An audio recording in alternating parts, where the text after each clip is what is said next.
তুলসীর মালা পরে নিলে তো আর আমিষ খেতে পারবো না, তাহলে দীক্ষা কি করে নেব?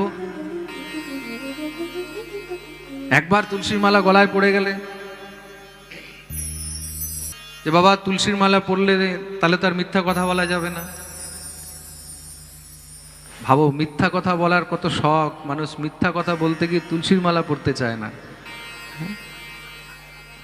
মানে মিথ্যাটা বলতেই হবে, মিথ্যাটা কত কম্পালসারি। আবার কি বলছে, তুলসীর মালা পরে মিথ্যা কথা বললে তো তাহলে পাপ হবে। খুব মন দিয়ে শুনবে, তুলসীর মালা পরে মিথ্যা কথা বললে যা পাপ হবে, তুলসীর মালা না পরেও মিথ্যা কথা বললে তাই পাপ হবে। মিথ্যা বললেই অপরাধ। তুলসীর মালা পরার সঙ্গে মিথ্যার কোনো সম্বন্ধ নেই। আর তুমি কি মনে করছো যারা তুলসীর মালা পরে আছে তারা মিথ্যা বলে না?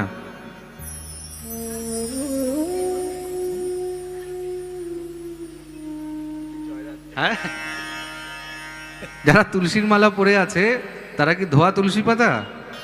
সত্যবাদী হরিশ্চন্দ্র তারা কি মিথ্যা বলে না? তারাও তো মিথ্যা বলে। হ্যাঁ, এক গুরুদেব দীক্ষা দিয়ে বেড়াচ্ছে, শত শত দীক্ষা দিয়ে বেড়াচ্ছে।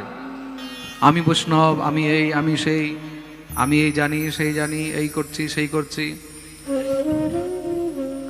তা আমার শ্রী গুরুদেব ওইখানে পাঠের মধ্যে এসেছেন। তা আমার শ্রী গুরুদেবের কাছে উনি খুব করে, আমি অমুকের শিষ্য, আমি এই সেই, আমার এত শিষ্য আছে, এই আছে, সেই আছে। তা গুরুদেব ওনাকে কাছে জিজ্ঞাসা করলেন, তোমার মধ্যে তো আমি বৈষ্ণবতাই দেখতে পাচ্ছি না। সব থেকে প্রথম বৈষ্ণবের স্বভাব হবে বিনম্র। খুব মন দিয়ে শুনবে, বৈষ্ণব হবে বিনম্র। বৈষ্ণব কখনো অভিমানী হবে না। যে বৈষ্ণব হবে, যে হরিভক্ত হবে, সে সবাইকে সম্মান দিতে জানবে। চাहे সে বৈষ্ণব হোক, চাहे সে অবৈষ্ণব হোক, তাকেও সম্মান দিতে জানবে। গুরুজনকে দেখলে সঙ্গে সঙ্গে প্রণাম করবে, দণ্ডবত করবে।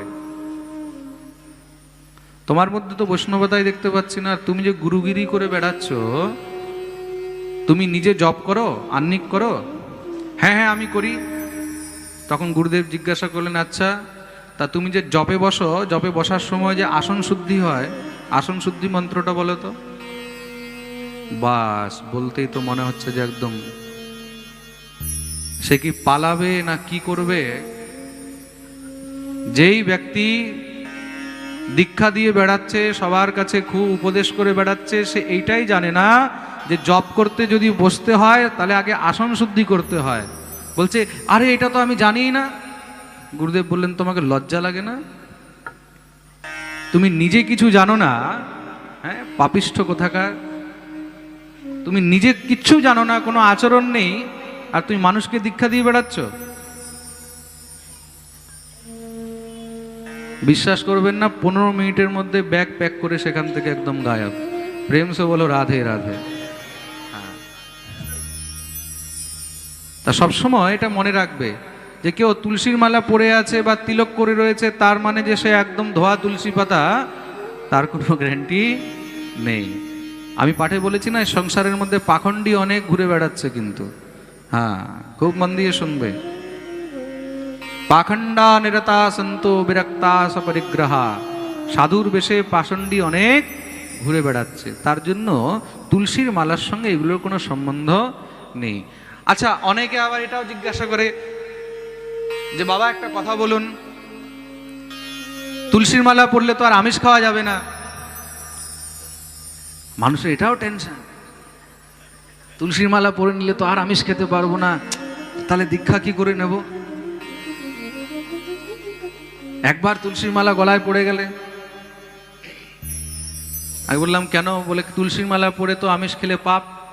তাহলে তুলসীর মালা ছেড়ে আমিষ খেলে পাপ নেই?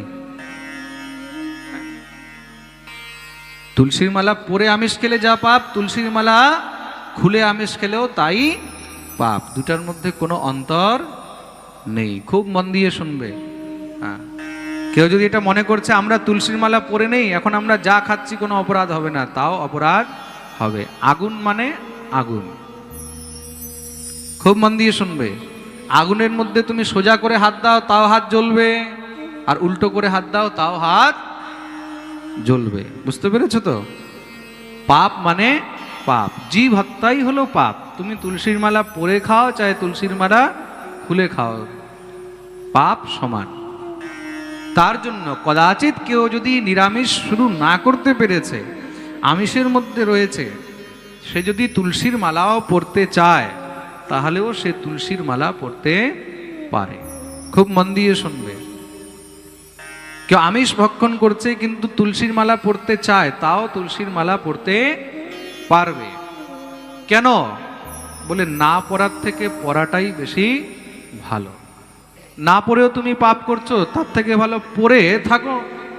তুলসীর মালা পড়তে পড়তে আস্তে আস্তে আস্তে আস্তে কোনো না কোনো দিন তো মন পরিবর্তন হবে। তোমাকে আস্তে আস্তে কিন্তু আগের দিকে বাড়তে হবে, স্টেপ বাই স্টেপ তোমাকে আগে উঠতে হবে। তুমি যদি সিঁড়িতে না উঠো তাহলে তুমি ছাদের মজা নিতে পারবে না, তুমি নিচেই থেকে যাবে। তোমাকে যদি উপরের তলায় যেতে হয়, মানে তোমাকে যদি নিজের জীবন আগে বাড়াতে হয়, সিঁড়িতে উঠতেই হবে।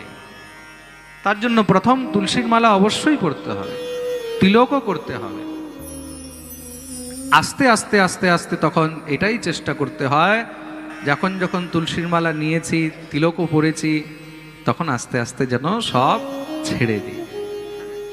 কিন্তু মনে রাখবে, দীক্ষা মন্ত্র গ্রহণ করে যদি কেউ আমিষ খায়, তাহলে যে দীক্ষা দিচ্ছে গুরুর সেও নরকে যাবে, আর যে দীক্ষা নিয়েছে সেই শিষ্য নরকে যাবে। তার জন্য দীক্ষার আগে শুধু হরিনাম গ্রহণ করবে। খুব মন দিয়ে শুনবে, যদি কাউকে গুরু করতে হয়, কারোর কাছ থেকে গুরু মন্ত্র নিতে হয়, তাহলে প্রথমে তার কাছ থেকে শুধু হরিনাম নেবে। কি নেবে? জোরে বলো, কি নেবে? হরিনাম, শুধু হরিনাম নেবে, তাতে কোনো অপরাধ হবে না। কিন্তু বীজ মন্ত্র কখনো গ্রহণ করিবে না। আর কোনো গুরু যদি শিষ্যদেরকে শুদ্ধভাবে পরিবর্তিত না করতে পেরে আগেই বীজ মন্ত্র দিয়ে দেয়, সেই গুরুও মহানরকের গামী হবে।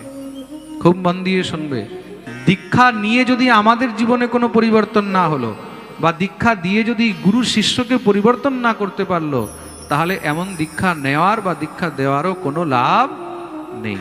জীবনে পরিবর্তন, তার জন্য আগে কি করবে? আগে হরিনাম নেবে। যাকে আমরা গুরু রূপে মানছি, বা আমাদের মনে সংকল্প হয়েছে যে না আমরা ওনাকেই গুরু মানবো বা ওনার থেকেই দীক্ষা নেব, তা আগে ওনার কাছে হরিনাম নেবে, মালা পরবে, জপের মালা নেবে, জপ করতে থাকবে, হরিনাম করতে থাকবে। করতে করতে করতে করতে যখন আহার শুদ্ধি হবে, যখন একদম শুদ্ধ নিরামিষ হয়ে যাবে, মৎস্য, মাংস, পেঁয়াজ, রসুন ইত্যাদি সব কিছু যখন পরিত্যাগ করে দেবে, সব ছাড়া হয়ে যাবে, সব কিছু ছেড়ে একাদশী করবে, তারপরে কন্টিনিউ যখন তুমি নিত্য মালা জপ করতে পারবে, তিলক করতে পারবে, শুদ্ধ নিরামিষ খেয়ে থাকতে পারবে, এইভাবে বছর 2 বছর যখন তুমি কাটাতে পারবে, শুদ্ধ হওয়ার পরে তখন গিয়ে তুমি শ্রী গুরুদেবের কাছে বীজমন্ত্র গ্রহণ করিবে। অন্যথা বীজমন্ত্র গ্রহণ করে জীব হত্যা করলেও তোমাকে কিন্তু নরকে যেতে হবে। আর খুব মন দিয়ে শুনবে, তারপরে দীক্ষা নেওয়ার পরে তুমি যেই পাপ করবে, সেই পাপের কিন্তু 100 গুণ আরো বেশি অপরাধ ভোগ করতে হবে। প্রেম সে বলো রাধে রাধে। তার জন্য প্রথমে হরিনাম। প্রথমে কি? হরিনাম। বলে হরিনাম যদি কেউ করে, আমিষ খেয়ে হরিনাম করলে কোনো দোষ নেই। খুব মন দিয়ে শুনবে, হরিনাম করাতে কোনো প্রকারের কোনো দোষ নেই। না দেশ নিয়মস্তস্মিন না কাল নিয়মস্তথা। তার জন্যই গৌর হরি, তার জন্যই আমার গৌরাঙ্গ মহাপ্রভু তিনি জানতেন যে কলিযুগের জীব মহা অধম, মহা পাপিষ্ঠ।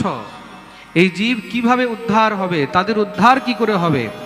বেদের মন্ত্র, শ্রুতি ইত্যাদি সেগুলো তো তারা অধ্যয়ন করতে পারবে না, পড়তে পারবে না, সৎ আচরণ করতে পারবে না, তাহলে তাদের মঙ্গল কি করে হবে, তাদের উদ্ধার কি করে হবে? তার জন্যই গৌরহরি নিজের প্রেম প্রদান করে গেলেন, এই দিব্য মহামন্ত্র দিয়ে গেলেন, যেই মন্ত্র আপনি যে কোনো পরিস্থিতিতে, যেই কোনো স্থিতিতে জপ করতে পারেন। কি মন্ত্র? হরে কৃষ্ণ কৃষ্ণ কৃষ্ণ হরে হরে, হরে রাম রাম রাম হরে হরে, হরে কৃষ্ণ কৃষ্ণ কৃষ্ণ হরে হরে, হরে রাম